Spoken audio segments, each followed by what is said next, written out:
Now we need to write a script to handle the data once it's input by the user into our feedback form and sent to our send feedback PHP script. Let's open up a new text file and we'll save that as send underscore feedback.php. We're going to start this script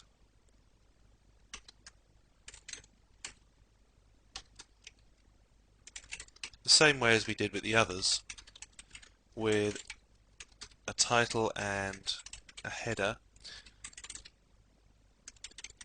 so that we can return some kind of HTML page to the user once the data has been successfully added to the database, or unsuccessfully as the case may be.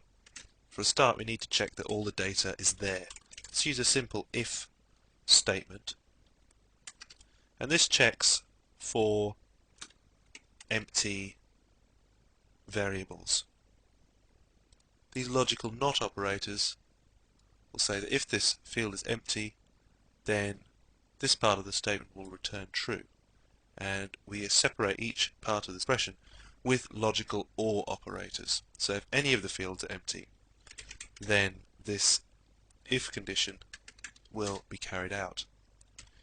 Now we're not going to include the spam variable, which can either be set to 1 or 0, because in PHP the 0 value in terms of the if statement will read the same way as an empty field. Both of them will return false when the variable is evaluated. That will mean that if the user decides not to be sent any feedback, then if we added the condition like this, then the PHP script will treat it as if one of the fields was empty.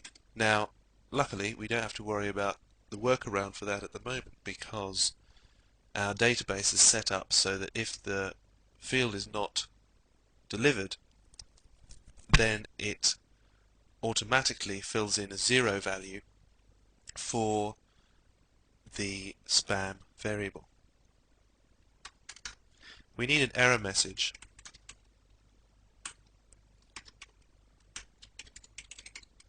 that the user will see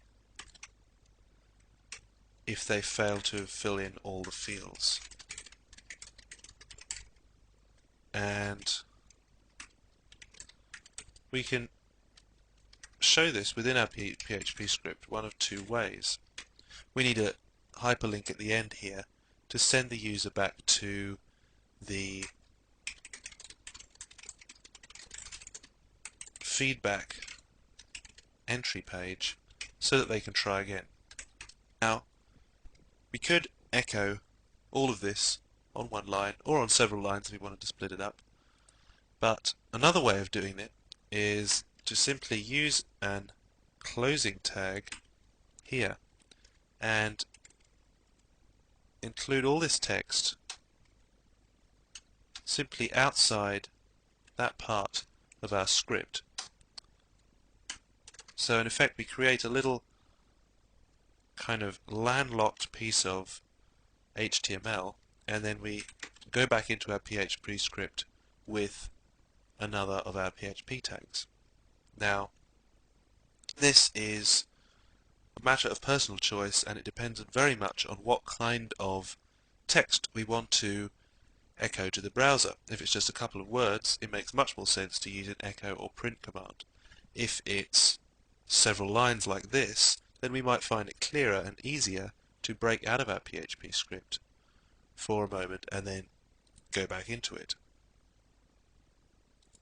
It works in exactly the same way, however, and this text will only be output if this condition is true. So the next thing we need to do is to have an exit command so that if this condition is true, then the rest of the script will not execute, and we need to close that curly bracket that encloses that block of commands.